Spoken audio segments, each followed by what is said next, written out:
সব ভালো সব জায়গায় ভালো না, সব ভালো সব জায়গায় ভালো না। আল্লাহর বিধান এবং রসুলের সুন্নাহ যেখানে শেষ সেখানেই আমাদেরকে থামতে হবে, এর অতিরিক্ত করাটাই হলো বিদআত। হযরত আব্দুল্লাহ ইবনে ওমর রাদিয়াল্লাহু তাআলা আনহু, বুঝবেন, উদাহরণটা বুঝবেন।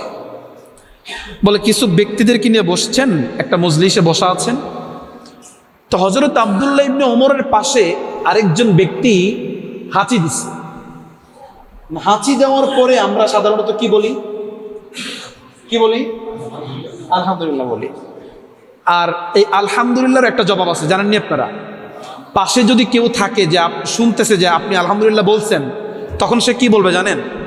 ইয়ারহামুকাল্লাহ। আচ্ছা, তো ওই ব্যক্তি আব্দুল্লাহ ইবনে ওমরের পাশে হাঁচি দেওয়ার পর আলহামদুলিল্লাহ বলছে। আলহামদুলিল্লাহ বলছে, এতটুকুই ঠিক ছিল, কিন্তু আলহামদুলিল্লাহর সাথে আরেকটা ছোট্ট দরুদ সে অ্যাড করছে।